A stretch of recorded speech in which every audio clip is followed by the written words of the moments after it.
Marina Ponomarenko is a Siberian journalist who has been jailed for 6 years today for apparently spreading false information. Now, when you look at what that false information was, it is quite shocking.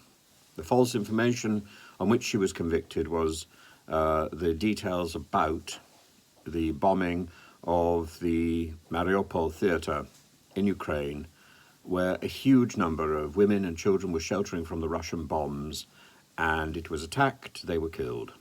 Many of them were literally savaged because they were sheltering. Savaged by the brutality of a tyrannous regime that operates from the Kremlin. Savaged by the misadventures of Kadyrov and Prigozhin.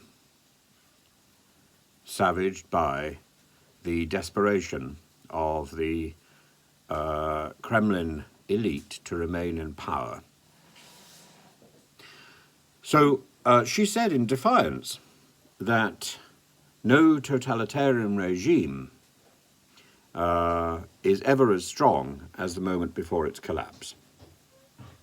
She may well be right, but that strength needs to be challenged, and the collapse needs to be, not necessarily encouraged. We're not looking for regime change. We're looking for the tyrannous regime of Putin to rethink, for Mr. Putin to realize that this is the wrong path, for the people of Russia to encourage him to realize that this is the wrong path. That will not happen as long as they are assaulted by propaganda day after day, night after night on Russian television. We need to challenge this propaganda exercise, because it's not the propaganda which is thrown out at the West from Russia, which is important. It's the propaganda that goes out minute by minute, hour by hour across the nation of Russia.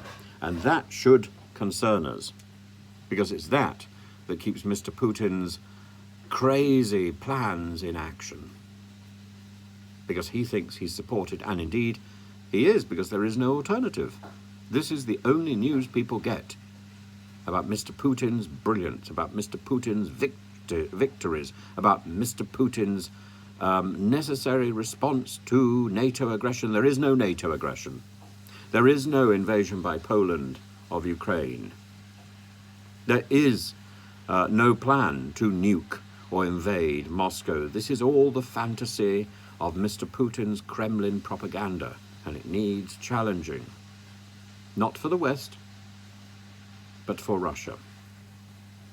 And until that happens, Mr. Putin will remain in place. He knows that. And this is a very sophisticated media program that was being practiced even before Mr. Putin invaded Ukraine. I know, because I was a victim of it. I was interviewed a number of times by a Russian television program. I suspected there was a ruse. I tested it. I took footage of the original interview, and I therefore was able to compare what I said with what was broadcast. It was not the same. I was dubbed with completely false words. I was able to prove it.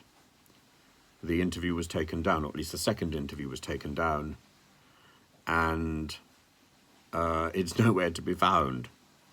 No apology was given.